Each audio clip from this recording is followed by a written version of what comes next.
ሜይ ዴይ ወይም ደግሞ ሜይ አንድ ዓለም አቀፍ የላብ አደሮች ወይም የሰራተኞች ቀን ነው። በዓለም አቀፍ ደረጃ ደግሞ በሁሉም ሀገራት ላይ ማለት በሚቻል መልኩ እየተከበረ ይገኛል። በእርግጥ አንዳንድ ከሶሻሊስት ሀገሮች ጋር በተያያዘ የማይከበርባቸው አሉ የሚባል ቢሆንም ግን በአጠቃላይ እኛን ሀገር ጨምሮ በብዙ ሀገራት ላይ ይከበራል።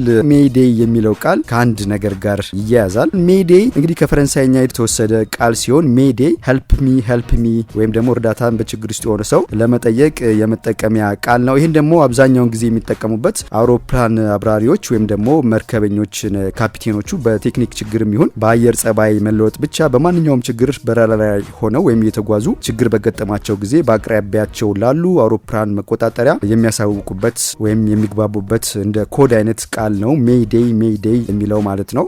ለምሳሌ አንድ አውሮፕላን አብራሪ በአየር ላይ ሆኖ ሜይ ዴይ የሚለውን ቃል 3 ጊዜ ከጠራ ችግር እንደገጠመው በመሬት ወይም ደግሞ በአካባቢው ላሉ አየር ተቆጣጣሪ ወይም ደግሞ የበረረ ላለው ከጎኑ አውሮፕላን ለማሳወቅ ያህል የሚጠቀምበት ቃል ነው። እንግዲህ አውሮፕላን አብራሪዎች ወይም መርከበኞች እንግዲህ ባህር በሚቀዝፉበት ጊዜ ይህን ሜይ ዴይ የሚለውን ቃል ወይም ኮድ በራዲዮ ሞገድ መስመር መጠቀም የተጀመረው ከ1920 ጀምሮ እንደሆነ ይነገርለታል። እንግዲህ ሞክፎርድ የተባለ ግለሰብ የዚህ የሬዲዮ ቴክኒሻን ባለሙያ ነው። በ1920 አውሮፕላን አብራሪዎች በአየር ላይ ሆነው ችግር ቢገጥማቸው ወይም በገጠማቸው ጊዜ መሬት ካሉ ባለሙያዎች ጋር ለመነጋገር መግባቢያ የሚሆን ቃል ወይም ኮድ ፈልግ በተባለ ጊዜ ሜይ ዴይ የሚለውን ከፈረንሳይኛው ቬንዝ ሚያዲር እርዳታ እፈልጋለሁ የሚል ትርጓሜ የያዘውን ቃል መጠቀም እንዳስጀመረ ከዛን ጊዜ ጀምሮ እንግዲህ እስካሁን የመርከብም ይሁን የአውሮፕላን ካፒቴኖች 3 ጊዜ ሜይ ዴይ ካሉ አደጋ ከፊታችን ተጋርጧል፣ እርዳታ እንፈልጋለን የሚል ዓለም አቀፍ መግባቢያ ቃል እንደሆነ ይታወቃል ማለት ነው። ሄቪ ሜይ ዴይ ከሆነ ደግሞ እንግዲህ ችግሩ እጅግ አደገኛ